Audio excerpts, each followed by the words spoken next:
തിരുവനന്തപുരത്ത് യുവ അഭിഭാഷകയെ ക്രൂരമായി മർദ്ദിച്ച സംഭവത്തിൽ പ്രതി ബെയിലിൻ ദാസിന് ജാമ്യം. തിരുവനന്തപുരം മജിസ്ട്രേറ്റ് കോടതിയാണ് കർശന ഉപാധികളോടെ ബെയിലിന് ജാമ്യം അനുവദിച്ചത്. കൂടുതൽ പ്രതികരണത്തിനില്ലെന്ന് മർദ്ദനമേറ്റ അഭിഭാഷക ശ്യാമിലി പ്രതികരിച്ചു.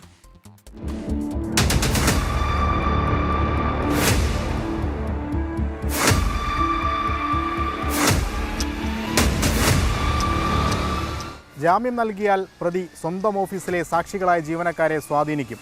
കേസന്വേഷണം പ്രാഥമിക ഘട്ടത്തിലാണ്. ശ്യാമിലിക്ക് നേരിടേണ്ടി വന്നത് ക്രൂരമർദ്ദനം. ഇങ്ങനെ നീണ്ടു പ്രോസിക്യൂഷന്റെ വാദങ്ങൾ. ബെയിലിന് ജാമ്യം നൽകുന്നതിനെ ശക്തമായി എതിർക്കുകയും ചെയ്തു. പക്ഷേ ഫലമുണ്ടായില്ല.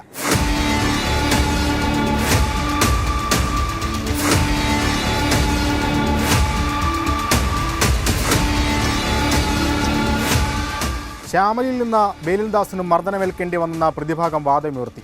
പോലീസ് ചേർത്ത വകുപ്പുകളിൽ ജാമ്യം ലഭിക്കാത്ത ഒരേ ഒരു കുറ്റം സ്ത്രീത്വത്തെ അപമാനിക്കൽ. ഇതും നിലനിൽക്കില്ലെന്ന കാര്യകാരണങ്ങൾ സഹിതം പ്രതിഭാഗം വാദിച്ചു.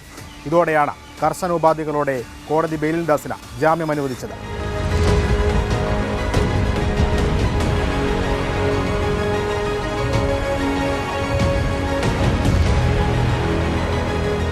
കുറ്റപത്രം സമർപ്പിക്കുന്നതുവരെയോ അല്ലെങ്കിൽ 2 മാസക്കാലത്തേക്കോ വഞ്ചിയൂർ പോലീസ് സ്റ്റേഷൻ പരിധിയിൽ പ്രവേശിക്കരുത്. ഒപ്പം സാക്ഷികളെയോ ഇരയെയോ യാതൊരു വിധത്തിലും സ്വാധീനിക്കരുത്. ഇത് രണ്ടുമാണ് ബെയിലിൻ ദാസിനുള്ള പ്രധാന ജാമ്യോപാധികൾ.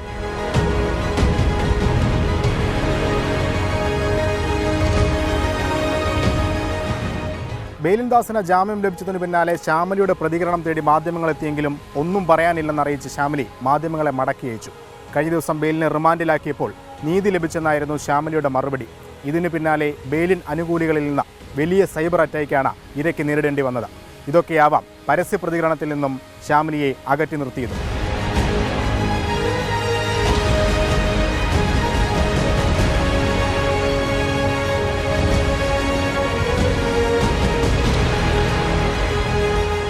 ജോലി സംബന്ധമായ തർക്കങ്ങളെ തുടർന്നാണ് സീനിയർ അഭിഭാഷകരിൽ നിന്ന് യുവ അഭിഭാഷകയ്ക്ക് ക്രൂരമർദ്ദനമേൽക്കേണ്ടി വന്നത്. പ്രതിക്ക് ജാമ്യം ലഭിക്കുമ്പോഴും ഇത്തരം സംഭവങ്ങൾ ഇനി ആവർത്തിക്കാതിരിക്കട്ടെ എന്നാണ് പൊതുജനാഭിപ്രായം. തിരുവനന്തപുരത്ത് നിന്ന് രാജ് കിരണിനൊപ്പം അശ്വിൻ പാലാഴി, 24.